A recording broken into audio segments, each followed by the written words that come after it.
Hey guys, welcome back to the SAAD Truth. It's been a while since I've had a chat, maybe a couple of weeks. I can't remember exactly how long it's been, but my current guest has entered the pantheon of very, very rare, honor of being a repeat guest on the SAAD Truth. How you doing, Robert Spencer?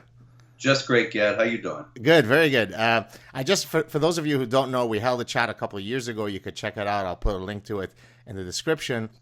But you may not know of Robert's work, so let me just mention a few things. I won't list all the books, but some of his bestsellers, or two of his bestsellers, are "The Truth About Muhammad, Founder of the World's Most Intolerant Religion," and "The Politically Incorrect Guide to Islam." Many, many other books. Check it out.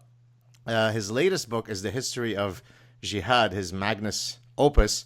There you go. Excellent marketing. But before we start, I'm a bit confused. You ready? I need you to explain this to me because I'm utterly confused. Now, I know as a non-Islamophobe that the true meaning of jihad is internal struggle. So, for example, my jihad is I should avoid eating French fries. My jihad is to not have impure thoughts about Linda Sarsour while being married. Those are my internal jihads. There are a whole bunch of other ones that the good folks from CARE, the Council of American Islamic Relations, have come up with. My jihad is to stay fit despite my busy schedule. My jihad is to march on despite losing my son, and so on and so forth. So, what is your jihad? And then tell us if that is the true definition of jihad. My jihad is to get the word out about this book. And this book is all about Muslims getting their children to school on time, and Muslims getting to the gym regularly, and Muslims being humorful and having friends among non-Muslims, and Muslims blowing milk bubbles through straws, and all that for 448 pages. And so I hope you'll enjoy it. So just to be clear, and then we'll move on. When I see endless exhortations, having grown up in the Middle East, for jihad from various imams in various mosques, where they seem really angry, where they seem really belligerent, they're really just asking the congregation to stay fit and avoid carbs. I mean, is that correct? Yeah, because everybody knows carbs are a killer. And so the imams, their primary goal is to inculcate a spirit of jihad in their followers. And that means eating good, balanced meals, organically grown meat, and lay off the carbs, lay off the ice cream, and then their jihad is complete. And that's what this book is really all about. That's what the history of jihad is, the history of Muslims going around being charming. Perfect. So now let's discuss the other Islamophobic explanation of jihad, which you cover in the book, where you sort of offer a longitudinal historical analysis of the other meaning of jihad, the expansion, many times militaristically, of Islam all around the world. So we could start, give us sort of I'll give you the floor, whatever, however long you need, but maybe in 5 minutes, sort of the whole 1400 years of jihad, beginning with Muhammad. 5 minutes. Well, in the first place, we're kidding around here, but in all seriousness, while jihad means struggle in Arabic, and there are just as many struggles in Arabic as there are in English, so that the word can be applied to trivial things and the word can be applied to great things. The jihad can be to lose weight, or the jihad can be a civilizational struggle. And it's the same thing in all kinds of contexts. For example, the Islamic Republic of Iran has a Department of Agricultural Jihad, which doesn't mean blowing things up on the farm. It means trying to increase crop yields and make the farms more efficient. But primarily, in all seriousness, when you look at the meaning of jihad in Islamic theology, its primary meaning is warfare against unbelievers in order to establish the rule of Islamic law over the world and to subjugate those unbelievers as second class under that hegemony of Sharia Islamic law. And so the history of jihad, the actual book, is not actually about Muslims avoiding carbs. It's really about the warfare that Muslims have waged against non-Muslims all around the world in 1400 years in order to impose Sharia upon the non-Muslim world. And this is the first and only book of its kind that covers all of jihad, not just the jihad against Europe, which has been pursued since the 7th century, and has been treated in other books as well, but the jihad against India, the jihad in Africa, Middle East, the various forms of jihad that people don't ordinarily recognize as part of the process, such as the enslavement of non-Muslims. And so the enlightening history is this. The Islamic armies, or the Arab armies at first, they came out of Arabia in the 630s, and they quickly conquered the areas around them, the Middle East and North Africa. The two great powers of the day, the Byzantine Empire and the Persian Empire, had fought a series of wars against each other in the decades preceding that, and had succeeded only in exhausting each other, so that they were paper tigers. They were empires, but they didn't have any significant military power. The Byzantines controlled, nominally, the Middle East and North Africa, but they didn't even have enough troops to garrison those areas. So, for example, when Muhammad, in his last battle, the Battle of Tabuk, it's not really even a battle. In the summer of 630, he went up to Tabuk in northern Syria, northern Arabia, southern Syria, to fight the Byzantines, and there were no Byzantines there because they were manning the garrisons one by one. Instead of having a permanent presence in all their forts along the border, they had mobile troops who were going from fort to fort and just trying to hold back whatever might come. They weren't ultimately able to hold back the Arabs, and in a very rapid period between the 630s and the 660s, the Arabs conquered all of North Africa and the Middle East and Persia. This is all the beginning of the jihad against the world. It's important to note that none of these places were threatening the Arabs. None of these places were saying we're going to stamp out Islam, which actually was still developing and not really in its final form at all at this time. But in any case, they were not doing anything to the people of Arabia, and the people of Arabia came and conquered them. And then this jihad imperative was formulated that calls for warfare against non-Muslims on an indefinite basis. And on that basis, then, there was the invasion of India and a very bloody jihad there, as I detail in the book, Gab, because the Hindus, of course, are not people of the book. The Jews and Christians and Zoroastrians are people of the book. And that means that they have a legitimate revelation from Allah, although they are supposed to have twisted that revelation and made it mean different things from what it originally meant. So Muslims believe that the Hebrew scriptures and the Christian New Testament are corrupted and changed from their original texts, which has no historical basis, but that's what they believe. In any case, the Hindus have no similar status. The people of the book are allowed to become zimmis, who can live as second-class citizens under the rule of the Islamic empires. But the Hindus did not have this privilege. They were ultimately given it because they found that there were just too many Hindus to kill. And so they were given honorary dhimmi status. But this did not really result in them being treated any better. And the Hindu temples, especially because they were considered centers of idolatry in ways that churches and synagogues weren't. A lot of churches and synagogues were allowed to continue to exist. A lot of them were destroyed, of course. But the Hindu temples, they were absolutely maniacal in trying to destroy. And the jihad against India was especially bloody. I think one of the main contributions of this book is people don't realize how bloody it was, how brutal it was, and how the government of Pakistan today is still operating according to the same principles. And they don't have the wherewithal to pursue the jihad with that kind of ferocity as it had been by the Mughal emperors and others in the past. But the imperative still remains, and they will pursue it if they get the ability to do so. So the book ultimately, I think, brings the whole thing together. People don't realize also that the Israeli-Palestinian conflict is just another front of the jihad.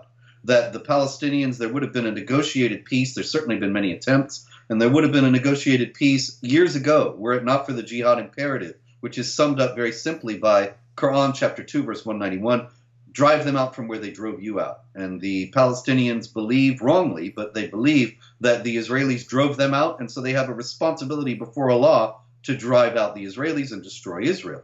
This is the first book, or one of the few books, I think, to situate the Israeli-Palestinian conflict within the context of the larger jihad, and to show how it and 9/11 and the Armenian genocide and the Ottoman conquests and the Abbasid conquests, conquest of Spain, the conquest of India, all these things proceed from the same ideological foundation. And 9/11 proceeds from the same ideological foundation. It's still going on. And of course, the end of the book is perhaps the most depressing aspect of it, although I don't mean to depress people by this book. I want to inform them so that we can be resolute and knowledgeable in knowing how we're going to deal with this threat now. But the last chapter, the 10th chapter, Jihad in the 21st Century, is called The West Loses the Will to Live. And I show that the main enemy of the free world today is not so much the jihadis, but the leaders of non-Muslim states who are aiding and abetting their advance in the West and elsewhere. I've actually made the point that I despise the Westerners who enable the spread of the ideology in the West much more than I do the Islamists, because at least they have a goal, they're motivated, and you could admire them. Even though you might not agree with their motives, you at least have to admire them for their alacrity. You can't do so when it comes to the Westerners, who are truly exhibiting all of the vices that are most despicable in a human being: cowardice, dishonesty, self-loathing. So I wholeheartedly agree with you. But to go back to the Indian jihad, I've seen figures, and you'll tell me if they have been fully authenticated historically, of something in the order of 80 million victims of that jihad. And I've also seen figures that in the totality, if you were to add up the total number of victims throughout the 1400-year history of jihad, it's in the order of just shy of 300 million. Are these the numbers that seem reasonable to you according to your research? Yeah, absolutely. It's extraordinary, the just devastation in India. And of course, when we talk about 80 million, people think, well, that's staggering. That's not possible. But you have to remember, this is over a period of over 1,000 years. And it's nonetheless remarkable when you think about that. That means 8 million people per century. It's as if you have a Holocaust every century, and something greater than that, because the jihad in India was just relentless and ongoing.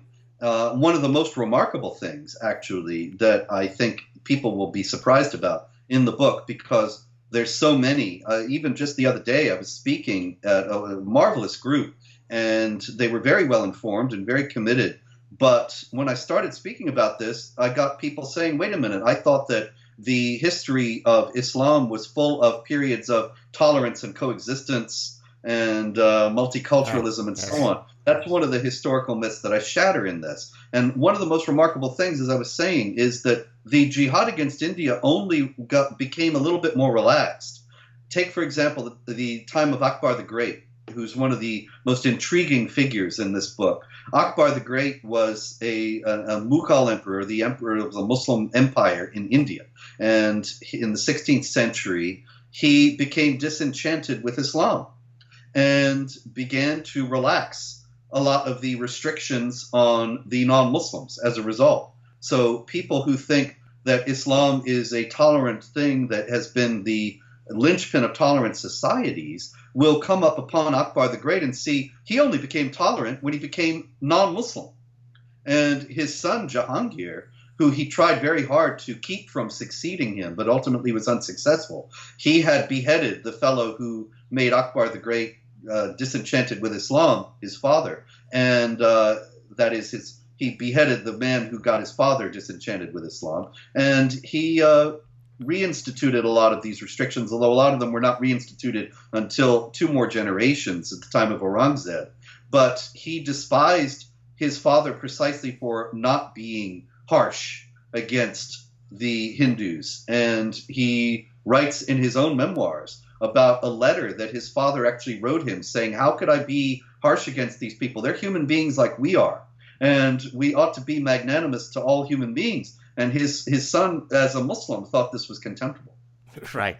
Well, I guess the classic example of the supposed, John Lennon, we all hold hands and love each other under Islam is in Spain. And last year, I had a gentleman, a professor from Northwestern University, who wrote a book. It's somewhere behind me, but I won't turn back to find it. It's sort of the myth about the sort of the golden age of Islam. His name is Dario. I don't know. Fernandez Moreira. Exact. Thank you. Lovely guy. Lucy in Paradise. There, thank Good you. book. There you go. Yeah. And so we had a wonderful chat. And so he, of course, dismantled that whole myth. I think it's because people have an inability to recognize sort of the reality of temporal context. So, for example, I lived in Lebanon as a Jew, and, I grew up for 11 years there. And people say, but, if Islam is so bad, how come you survived? Well, I survived until I had to leave because I was going to be beheaded, right? So, and the analogy I draw, you're perfectly healthy until you drop dead from a heart attack, right? Yes. So people think that because they could point to a very specific temporal window where Islam wasn't beheading everyone, you see, it could be peaceful. But my God, what a standard that is. Because, surely you can understand that every totalitarian ideology at some point took a break to have an espresso before going on and beheading people, right? How do we get people to understand these temporal realities? Well, I think a key distinction has to be made that people see, there are a lot of Muslims in Lebanon, and Gad lived there for 11 years before he had to flee, so therefore Islam is peaceful. Well, wait a minute. In the first place, Lebanon is not a Sharia state. In other words, it's not implementing Islamic law. And the Christian population there is far more numerous and far more influential than it is in other majority Muslim countries. As a matter of fact, it's still disputed as to whether Lebanon has a Muslim majority or whether it is still a Christian majority state. They haven't held a census there since the 1930s, precisely because it's such a political hot-button issue, and nobody really wants to see what the demographics exactly are there now. But there's no doubt the Muslim population has increased significantly. Nonetheless, it's still not a Sharia state.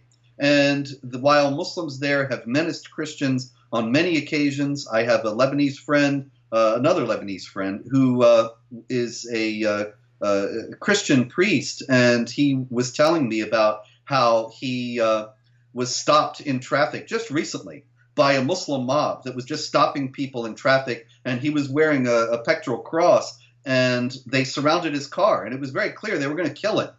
But he carries a Quran in his glove compartment for precisely this purpose. He got the Quran out of his glove compartment and held it up, and then the mob dispersed and went off to find somebody else. Wow. But this is something that Christians in Lebanon, Christians in Egypt, as you well know, they have to live with this kind of thing every day.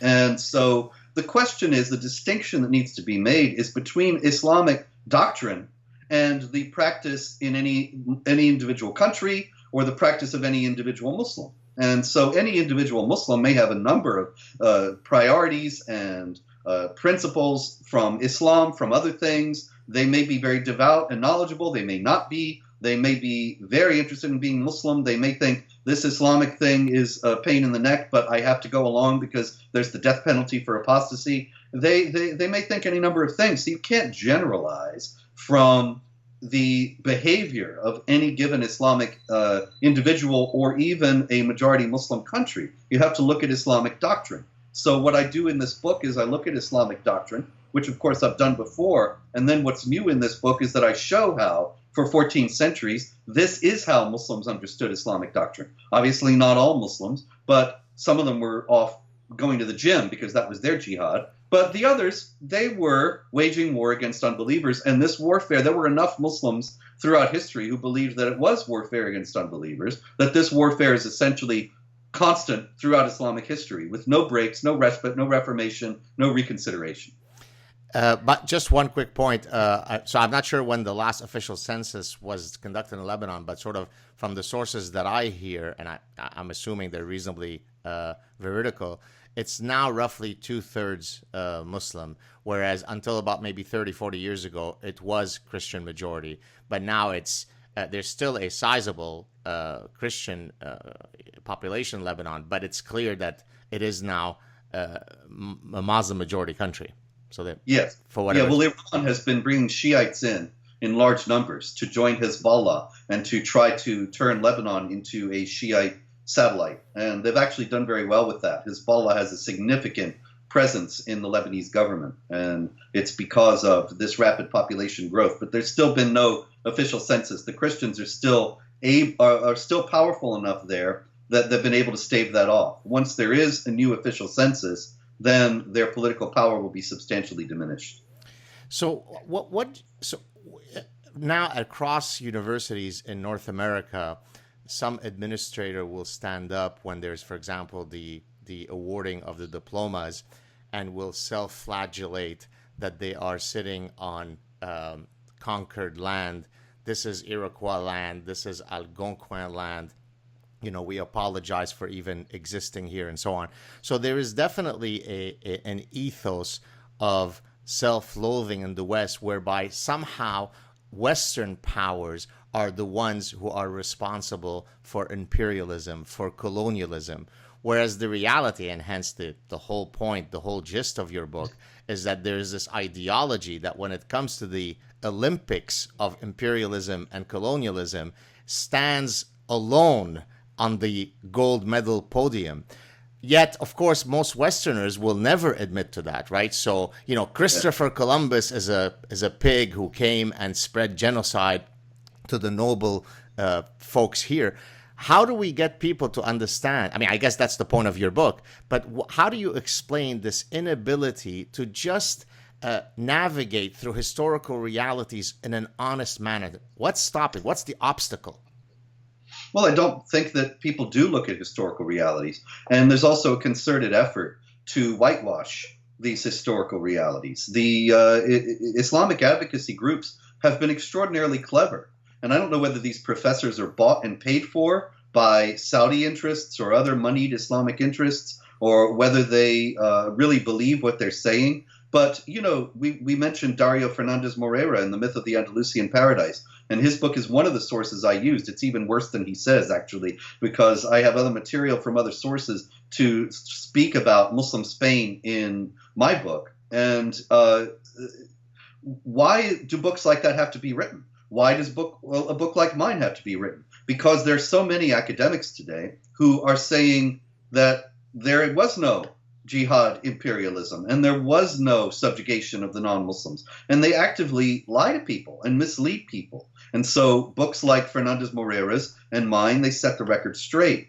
Also with the jihad in India, there's a professor at Rutgers, Audrey Trushki, and I found an article by her saying that the reign of Aurangzeb in India was a notable period of tolerance in which Muslims and Hindus lived together in harmony and peace. Now, this is not just inaccurate, it's an outrage to history. Aurangzeb was, as I show in the book, an incredibly brutal tyrant who was absolutely bloodthirsty and energetic in his pursuit of the death and destruction of the Hindu population.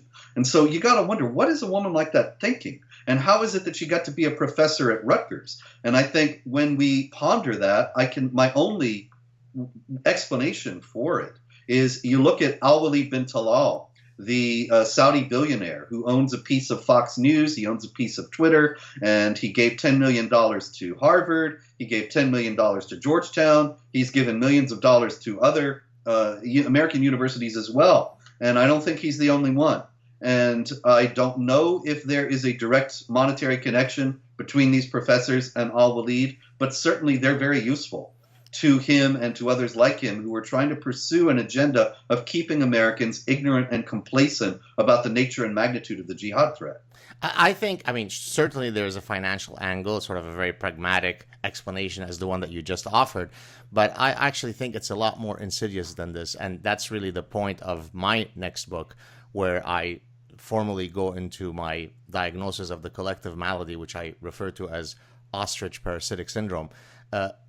Ostrich Parasitic Syndrome is the metaphor of the ostrich that buries its head to deny reality. And parasitic because in the same way that biological pathogens can enter an organism's brain and rewire it in a way that it engages in maladaptive behaviors, I argue that there are idea pathogens that are maladaptive. So postmodernism, there is no absolute truth. My truth is just as good as your truth. That's what allows the Rutgers professor to espouse her views. Cultural relativism, well, who are you to say that cutting off the clitorises is a bad thing if that's there, right? Radical feminism, there is no such thing as biological sex. Biological sex is on a continuum. So there's a bunch of strains of idea pathogens, none of which alone would be enough to eradicate the edifice of reason. But when put together in this fatal melange of bullshit, you end up with the inability to fight against realities that are as clear as the existence of gravity. I think that's really ultimately what's causing the professor at Rutgers and all of the rest of the folks. Because I think more than the money, I genuinely believe that they believe their bullshit, right? Yes. So what do you think of this additional explanation to what you said? Yeah, absolutely. I think that's terrific. And also, there's peer pressure. Once you get that kind of thing going and these parasitical ideas becoming mainstream, they roll along and they replicate themselves by means of simple peer pressure that those who are outside, those people like me, who I'm saying these things and it's terrible. If I say Aurangzeb was a bloodthirsty tyrant who oppressed the Hindus to a remarkable degree, people will say, oh, you're a racist Islamophobe. And nobody wants to be a racist Islamophobe. And so these professors are kept in line, and the enlightened thinkers, so-called, are kept in line by means of ridicule. That they know that if they step off the reservation, the intellectual reservation, they'll be called names, they will be ridiculed, they will be called stupid and agenda-driven and worse. And so they stay in line because they want to be invited to the good parties. They want to be in the in-group. I mean, there's no way, had you been an academic, that you would have been able to write all your books and espouse all your open positions. Would it be accurate to say this? Oh, yeah, there's no chance whatsoever. I saw that in the 80s when I was getting my master's. And I wanted to continue and to get a doctorate, but I thought if I do this, I'm going to be constantly coming against these people who state dogmatically things that I believe are false and assume that they're true and make you assume that they're true. And so I thought I'm just going to go out and go out on my own and try to do this in the court of public opinion rather than in the academic world.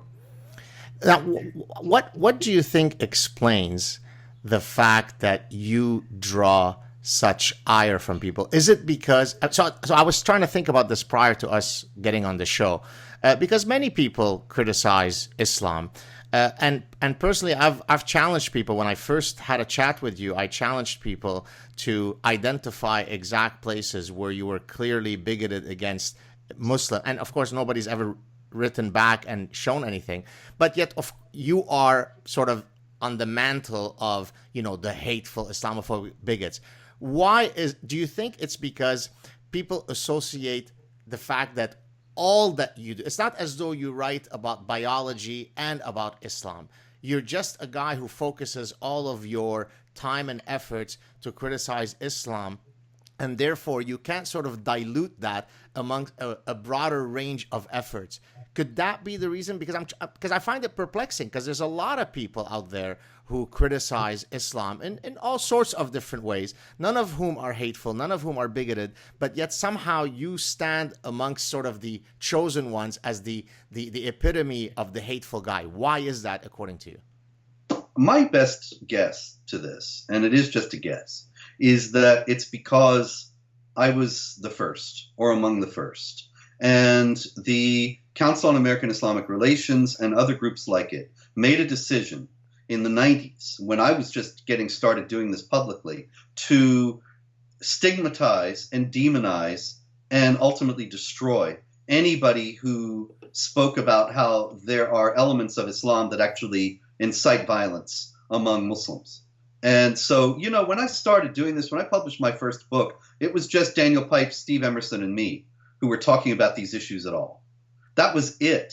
Right. And Pipes said, moderate Islam is the solution. And I actually argued with him and said, well, that would be great, but where's the moderate Islam? Right. There are lots of moderate Muslims, but there is no mainstream sect of Islam that teaches peaceful coexistence with unbelievers as equals on an indefinite basis. Even the Ahmadiyya, who reject violent jihad, ultimately want to see Sharia ruling the world, which would mean the second-class status for non-Muslims. So that, and Emerson doesn't talk about Islam at all. He knows where all the bodies are buried in terms of what Hamas is doing and what Hezbollah is doing and what all the rest of them are doing in the United States. So I was the only one, really, with any kind of prominence in the early part of the 21st century, right after 9/11, who was saying anything about how this had to do with Islam and that there was a problem within Islam itself. And so I think I became the test case and the first victim of the character assassination effort that CARE and others carried out in order to stigmatize and destroy anybody who speaks about how this has to do with Islam. And I do see it now happening. Of course, now there are plenty of people who do this, and they all really, anybody who says anything, they round upon and try to destroy. Just recently, I had at Jihad Watch a story of a woman in a suburb of Chicago who is a board member for the town board in her town. I don't even remember the name of the town that she's in, but she wrote about how there were Muslim immigrant children in the schools in that area, and they had not been vetted, and wrote about the perils of unrestricted and unvetted immigration. And for that now, whenever there's a town board meeting in this town, there are all these people who show up with signs saying that she has to resign. Now, what she said was absolutely true and relatively innocuous. She didn't say Islam teaches warfare against unbelievers. She didn't say make any large sweeping statements. She made some perfectly demonstrable, readily substantiatable observations, but they're trying to destroy her nonetheless. There was a fellow in Texas, same thing. He's in Plano, I think, and he's got some position or other. And very recently he said that Islam should not be taught in the public schools. And all these people are calling for his resignation. I think actually he did ultimately resign or was forced to resign. I'm not entirely sure of that. But in any case, there was a lot of pressure on him to resign. And he apologized abjectly. But the fact is, I have documented evidence. I just wrote a pamphlet on this for the David Horowitz Freedom Center. There are plenty of examples, abundant examples, of Islam being taught as fact in American public schools. Now, whether that is the result of some concerted effort or whether it's the result of the multiculturalist, the spread of these parasitical ideas, Exactly. as you're about, or some combination of both, I don't know. But nonetheless, it is happening. There are instances all over. And so is it so terrible to say that this should not be going on? Apparently it is. And he was rounded upon and demonized. It's a very concerted effort that anybody who notes anything remotely negative or critical about Islam becomes targeted in this manner. And you have to wonder, when there are Islamic jihadis carrying out 30,000 plus jihad attacks around the world since 9/11, what is going on that it has become ingrained in the consciousness of the West that it's somehow wrong to talk about this and wrong to analyze the root causes of it? You know, in your book, you talk about history of jihad, and I'm assuming much of it relates to military jihad. Yet, of course, we both know that the spread of Islam can happen using a broad range of strategies. As we both know, and I'll repeat it here for our viewers who may not know this, several Islamic politicians and thinkers have said, look, we will conquer the West through the womb of our women, through hijrah, immigration, and by using your miserable freedoms against you. And in a sense, to me, that is the much more dangerous form of jihad. It is non-military jihad. It is boiling the frog bit by bit jihad while everybody goes about their business. Because when you look in the West, you're not going to conquer the West by militarily ruling. But what you can do is you can have the following reality. 15 years ago, from 1975 to 2003, when we returned from Southern California, I had seen a single woman who had wearing a veil in Montreal. One time I had seen a woman next to campus wearing a veil. One time in close to 30 years. From 2003 till now, I can walk downtown as I did last weekend, and if you threw me in that spot and didn't tell me where I was, it would be impossible for me to tell you whether I was in Yemen, in Raqqa, in Saudi Arabia. That's the extent to which there were veiled women everywhere. Now, does this imply that these women are not lovely and sweet and kind? Of course not. But does it imply that there is something to be said about the incursion of the demography of Islam into the West? Yes. How do we get people to understand that threat without them thinking that one is being bigoted in making that point?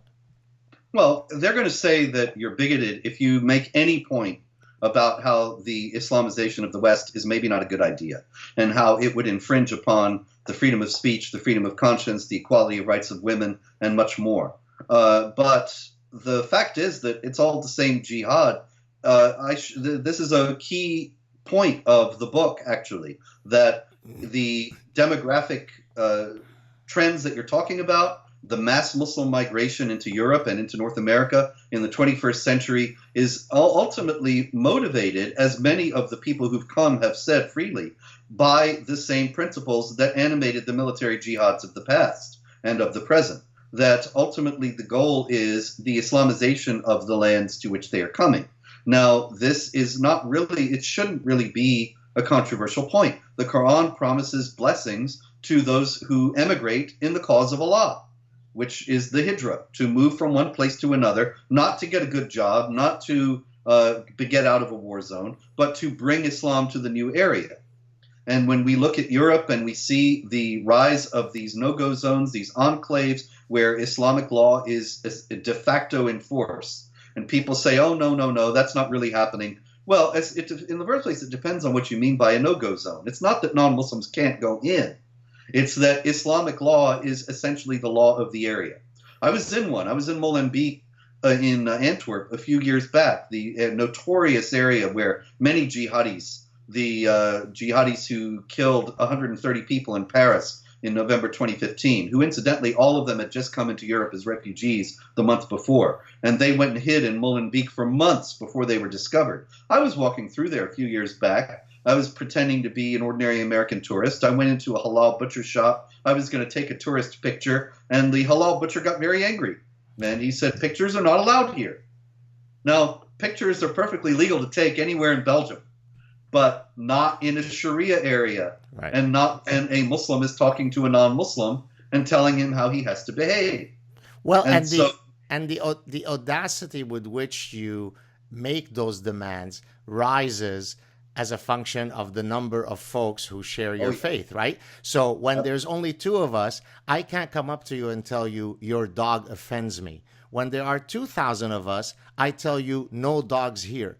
When there's only two of us, I can't tell your woman cover up, you're in a Muslim area. When there's 2,000 of us, I can't tell you that. So again, people simply don't understand the mechanism by which these realities unfold. And they think that, all we need to do is vet those noble Syrian refugees to make sure they're not ISIS members. And as long as we do that, then we've done a good job. And as I explained to Sam Harris on his podcast, the greatest danger is not the singular ISIS guy who comes in. He's a bad guy, but he's a small drop in the bigger bucket. The bigger issue is if you let in 100,000 people, of which 95% of them have genocidal Jew hatred in their hearts, have hatred towards gays, have hatred towards women's clitorises, then that's the bigger issue that you have to worry about. And yet somehow I say this to people and they look at me as if I'm speaking in a foreign language. How do we get them to understand these incredibly simple ideas? I think the force of reality is always breaking through, that propaganda is constantly being repeated because it is propaganda. It can only be successful by dint of constant repetition. And all we have to do is continue to state reality, and I think reality does dawn on people. And I've had many people tell me that when they first heard about me, they thought that I was a terrible racist Islamophobe, but then something happened. The London attack happened, the Madrid attack happened, Nice, Berlin, any number of them now. The 31,000 plus attacks since 9/11 alone in almost 70 countries. And so reality started to dawn, or when they happened upon some jihadi explaining that he did this according to the teachings of the Quran and in imitation of Muhammad. And so they realized that what I was saying was true. And it's very easy, really, to stand in terms of to stand on the reality in this case. What is difficult is to break through that propaganda, but I think we have reality on our side, the day's headlines on our side, the simple fact of the constant advance of the jihad on our side. The more they win, the more they lose. The more they advance, the more people wake up. But let me ask you this, though. How is it that if you now no longer have a clear physical line, the Camp A is on the right-hand side, Camp B is on the left-hand side. Now everybody is enmeshed with one another, right? So I've predicted that you're going to have in 50, 60, 100 years the repeat of Lebanon civil war all over the world. How could you actually end up winning this war, which is ultimately a battle of ideas, when the quote enemy, and again, let me preface this, and I hate to say this, the enemy are not individual Muslims. I have more Muslim friends than most people will ever meet in their lives. 99% of Muslims that I've met are lovely. I've had Muslim students, Muslim colleagues who are nothing but lovely. We're talking about the incursion of an ideology which people can either take seriously or not. How could we win the battle when they are now behind the gates in the hundreds of millions all over the West? Yeah, it is astonishing. I have of course, the siege of Vienna in the book, September 11th, 1683, and how it was broken. And now they're just inviting them back. At the Battle of Tours, 732, when the Muslim advance into France was stopped.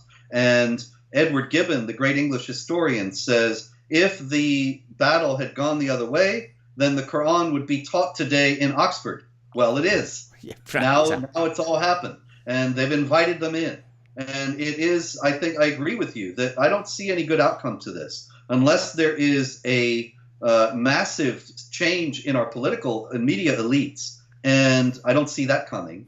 And unless there is a wholesale reevaluation of our stance toward immigration, toward foreign policy in numerous ways, then we're asking for civil war in the future. And it is going to be Lebanon here. There's no way to avoid that, because Islam isn't different here. It's not that, as you say, any individual Muslim might be a wonderful person, but there are always going to be Muslims who take up the Islamic doctrines of jihad. Now, we are not calling upon Islamic groups in the United States to renounce those aspects of Islam and to teach against those aspects of Islam in American mosques. If we were, things might be different. But since we're not, we're just asking for trouble, and the trouble is certain to come, as history's record is clear, and there's no reason why it's going to be any different here at all. Well, to alter the immigration policies moving forward stops the problem from getting exacerbated, right? It stops the worsening of the problem, but they're already here in a sufficient number, right? So that even though most folks are going to live here peacefully, once you have, a critical mass of Islam in a society, the patterns are very clear based on 1400 years of history in every place where Islam has become dominant. And so I see really three possibilities, and then maybe you can weigh in on each. Possibility one is the reform possibility. And so I won't mention all three. I'll ask you to comment on each. So the reform one, which I gather is one that you don't agree with and find it impossible, and I tend to agree with that, would be, for example, a guy who's come in recently on the scene, who's become a good friend, who's been on my show a few times, Imam Tawhidi out of Australia, is someone who is saying, hey, look, there is a doctrinal path to reform Islam in ways that it becomes palatable with Western civilization. Majid Nawaz, who I'm not a huge fan of, also has argued similar things. But of course, the reality is they're hardly the first ones to come up with let's do reform. It's never worked. So do you think that there is a doctrinal path to reforming Islam, or is this a complete unicorn dream? I tend to think it's a unicorn dream. I have to say, though, I have to add a caveat, and that is history is full of strange surprises that nobody could have foreseen. And so I can't say that Islamic reform is impossible or could never happen, but I don't see how it could happen. Because Islam, in the first place, chapter 5, verse 3 of the Quran, Allah tells Muhammad, "This day I have perfected your religion for you." How can you reform what's perfect? And Muslims believe that Islam is the perfect religion that Allah gave to the world. How can you reform the perfect religion? And there's never been, as you say, it's never happened.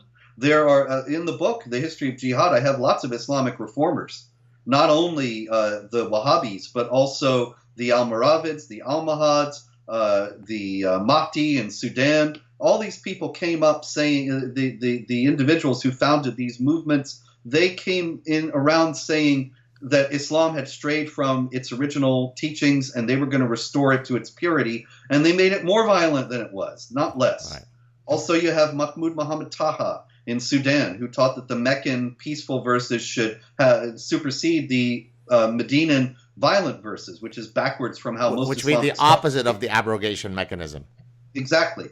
And he was executed as a heretic by the Sudanese government. You have Ahmed Assid in Morocco, who I have immense respect for, who is a human rights activist who taught the same thing quite recently. And a fatwa was put out on his head, a death fatwa, and he has to live in hiding. So Islamic reform is very difficult when heresy and apostasy have a death penalty, and reform is considered to be heresy and apostasy. So I would say, a Tawhidi is a good guy who says a lot of good things. Majid Nawaz is another thing. We could have another show about him. But as far as these individuals go, I'm sure that Tawhidi has good intentions, but I don't see these people having large movements among Muslims. And this is because most Muslims know that what they're saying is not traditional Islam, and it's not really what's in the Quran, and so they can't go along with it. Okay, so if we put so that was option one. Option two, say Hamid Abdel Samad. Do you know who that is? Yes. Yeah, so he's been on my show a few times. He was in Montreal now for a stay. I actually appeared on his show, Sandu al-Islam, which means the box of Islam. It'll be out soon in Arabic. He actually argues, he's also in line with us. And by the way, of course, he speaks fluent Arabic. He knows the Quran and the Hadith inside out. His dad was an imam. So you can't argue, but he doesn't know. He's Robert Spencer who lives somewhere in the U.S. He doesn't speak Arabic, right? So he ticks all the boxes. And he says the reform thing is a bunch of BS. He says you actually have to get people to engage their critical thinking. In other words, basically he's saying in a polite way, leave Islam. Or practice it in some cultural way, in the same way that I'm Jewish, although I don't sit there and put on my tefillin every day, and yet I still identify as someone who comes from a Jewish heritage. Do you see that as a possibility? Could you have a sufficiently compelling ideological warfare so that in droves, hundreds of millions of Muslims might say, you know what, we live in a new world, 21st century, it's science, we're done with Islam? Could that happen? I don't think it could happen on a large scale, but I'm all for attempting it. I've been calling for years. I've said for years that the only real possibility of reform would have to be a rejection of Quranic literalism, and the idea that maybe these are stories that had to do with the past. Of course, Islam. A lot of deceptive Islamic apologists say that it's contextual. It's contextual. Yeah, they only have to do with the 7th century. Yeah. So this perfect book that's valid for all time, most of it doesn't apply to us. But anyway, aside from that, the idea that you could reject Quranic literalism is hampered by the mainstreaming of literalism in Islamic theology. All the schools of jurisprudence, all the mainstream tafsir, the commentaries on the Quran, they all approach it quite literally and approach the violent passages as being marching orders for all Muslims for all time. So I'm sympathetic to the idea. I wish it all success. But also you have to come up against the fact that Islam has a tremendous hold upon most adherents. It's very hard to break through. I remember once when I was in college, way back in the early 80s, and I used to have lunch with my friend Mahmoud, who was Palestinian, and he was trying to convert me to Islam. And I was willing to discuss it with him and talk about Quran and such, which I was reading for the first time at the time. And I remember coming upon the passage where Allah says, we could have guided all men to the truth, but instead we will fill hell with jinns and men. And so Allah is saying, I could have saved everybody, but I decided not to. I decided to torture these people instead. And I read this passage to him and asked him, Mahmoud, how is that just? You say Allah is just. And I could see, he had an idea. And it was very troubling. And he said he had to go. And he didn't meet with me for like 3 months after that. And then he did meet once, and I brought up the same question. And he just shut it down entirely. Said, he is just. That's it. Well, then how do you explain? No explanation. He is just. Right. And I think this was an illustrative example of how this, the idea of leaving Islam, the idea that Islam might not be true, it's really actively frightening for a lot of Muslims. And they don't dare go there. Also because of the tremendous social control, the tremendous conformism that's in Islamic communities, such that you can be ostracized, you can even be physically attacked. You know, are you familiar with Majid Rafizadeh? I don't think so, no. He's wonderful. He writes these very harrowing books, very harrowing. And I read one of his books recently that was essentially a memoir about how he was growing up in Iran and Syria. His father was Iranian and his mother was Syrian, and he spent many years in both. And in the Islamic Republic, he had this, he grew more skeptical and ultimately left Islam, and he started talking to his friends, quite incautiously, I must say, about how he was no longer a Muslim. And one of them said one day, I'm very interested in talking to you about this. Will you meet me at such and such a time and place? So he naively is waiting for his friend there. He's trundled off into a car. He's taken to a place and tortured for days, and they're going to kill him until they find out that his sister is a famous reciter of the Quran who does it very beautifully. And they get scared that he might have powerful friends, and they let him go. Wow. It's a remarkable story. I highly recommend it. I wish I could remember the name of the book. It's a very long title, though, and I'm sorry. But his name is Majid Rafizadeh, and tremendous writer. And the point that I'm making and bringing him up is that this is what people who start to question Islam face if they're in Muslim countries, especially in a place like the Islamic Republic, that he was likely to have been killed. It just happened by chance that he was not. And many, many others, of course, have been. Well, and I think that to the extent that this is a battle of ideas, this is precisely why someone like you has to be run out of town, has to be attacked, has to be demonized, because they know that ultimately, if you're going to have a defeat of Islam in the arena of ideas, then you can't have a fair debate. Because if you were to truly allow people to step into the metaphorical boxing ring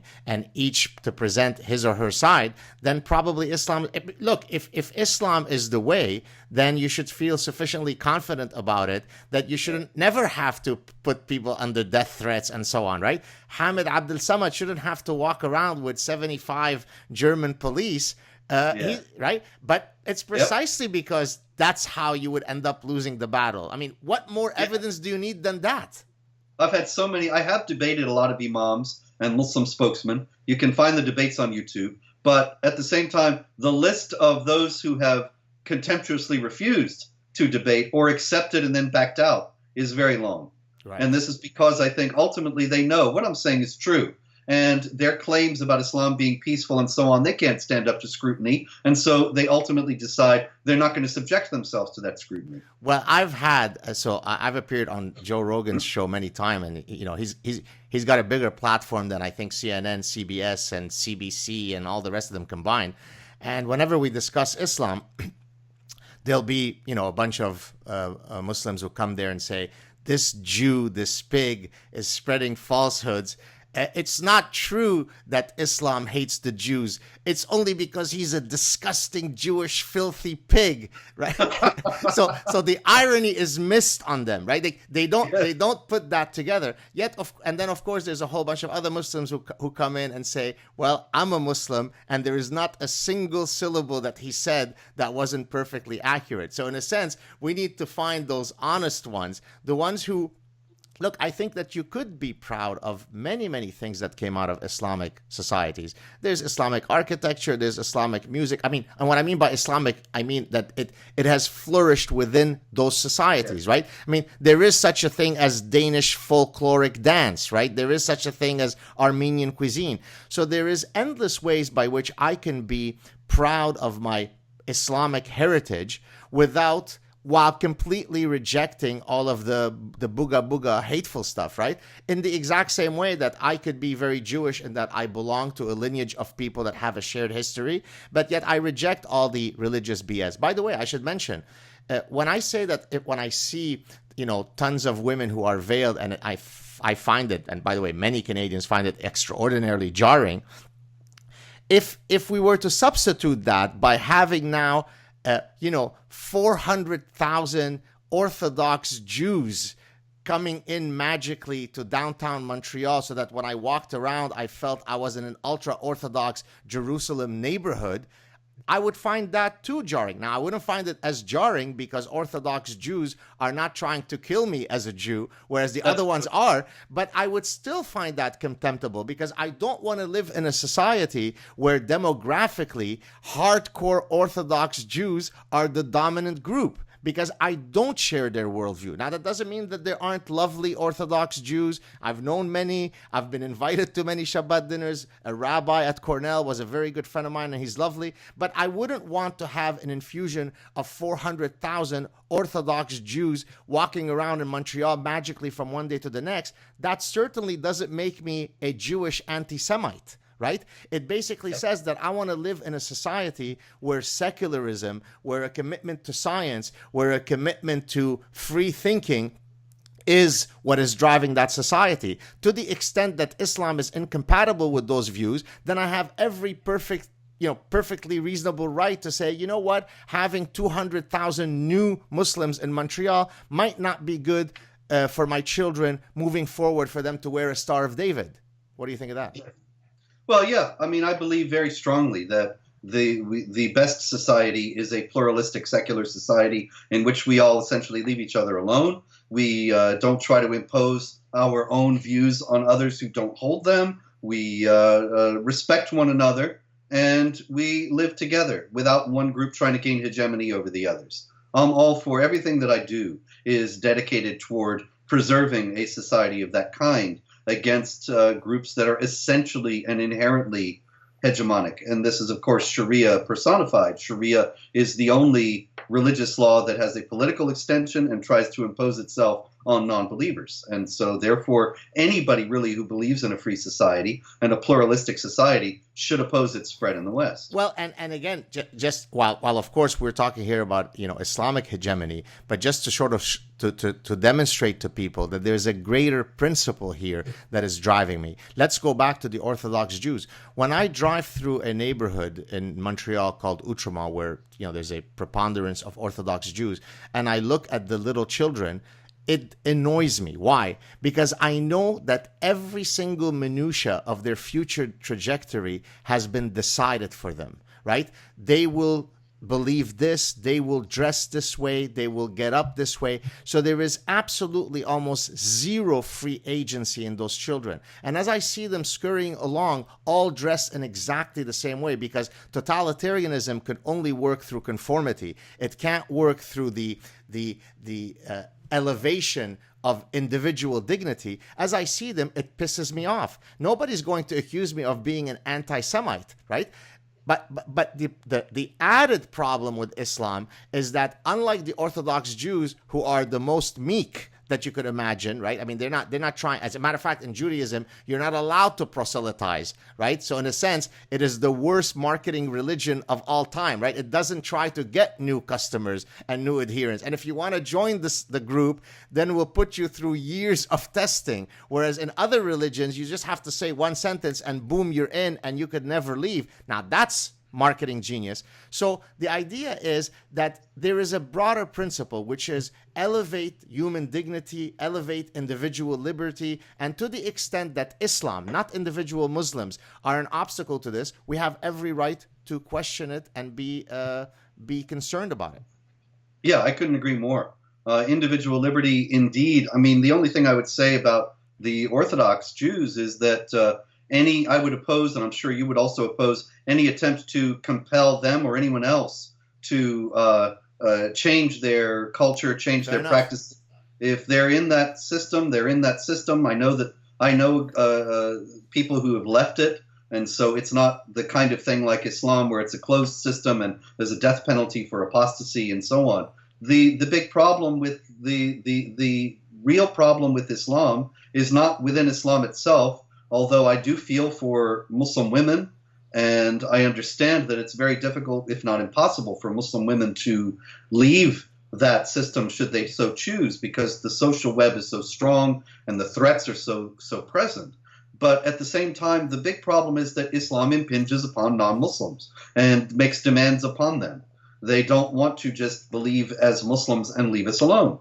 And this is why this book had to be written, that there's 1,400 years of Muslims impinging upon non-Muslims, and it's going to continue. And meanwhile, we have the non-Muslim authorities today saying, oh, no, there isn't any such imperative within Islam, and anybody who thinks so is a terrible person, and that just makes it even worse. Wow. So the third, just to kind of close, remember I said there were three possible options. Option one is reform. Option two, get people to leave through sort of critical thinking and a commitment to reason. Option three, which I suggested to Andrew McCarthy, who I think you know very well, who was a former federal prosecutor who came on the show, I think a couple of years ago, who is a lawyer, and therefore this question was relevant to ask him. Do you ever foresee that to the extent that so much of the Islamic doctrines are antithetical with our liberties, that the ideology can be declared seditious, so that there would be a legal framework by which you can say, look, if you want to believe in giving zakat, alms, if you want to believe about, the small spiritual part, go for it. But all that other stuff, I'm not going to wait for Reformation to come or not come. I'm going to legally mandate that that's off the books. And if you don't want that, then you're not welcome here. Do you ever foresee that might be the solution? Well, I don't know that that's possible. Andy, of course, is a lawyer, and I'm not. I don't see how you could take a whole ideology and say it's seditious as such.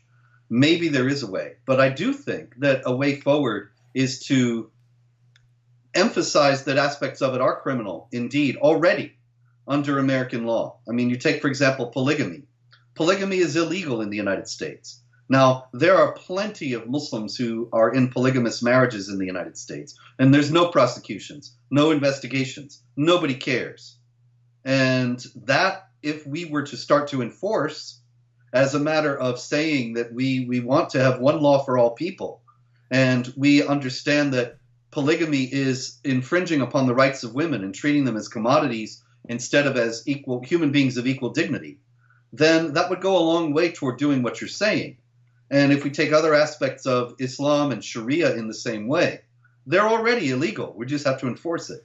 So that is, I think, the approach of David Yerushalmi, who was also on my show, who does happen to be an Orthodox Jew. So I think you are championing his approach. Does that sound right? Yeah, I think so. David has done a lot of legal cases for us with Pamela Geller and I in the American Freedom Defense Initiative in fighting for the freedom of speech against restrictions on our advertising and other things. And so I think that it's very likely that David and I see eye to eye on this.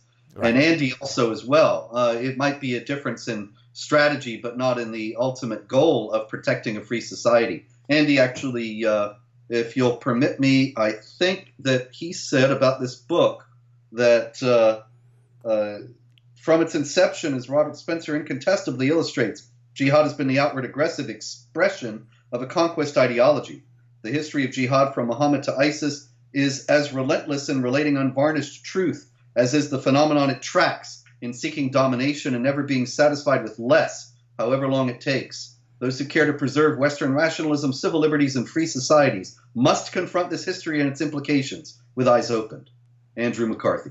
Nice. All right. As we approach the end of our chat, as I always tell my guests, all of whom are incredibly fascinating. I could keep you here for another 4 hours, but I'm sure we'll have another chance to chat. Are there any projects that you'd like to use this opportunity to promote that people might not be aware of that you'd like to share here? Well, I suppose really the main thing, Gad, is the book. The Right. book is, as I say, this is the most important book I've ever written. This is the crown and culmination of all my work for well over 2 decades now. It completes the case that I've been making, that there is a very problematic aspect to Islamic theology. This shows how it plays out in history. It's not just something that we found in dusty old books that nobody pays attention to.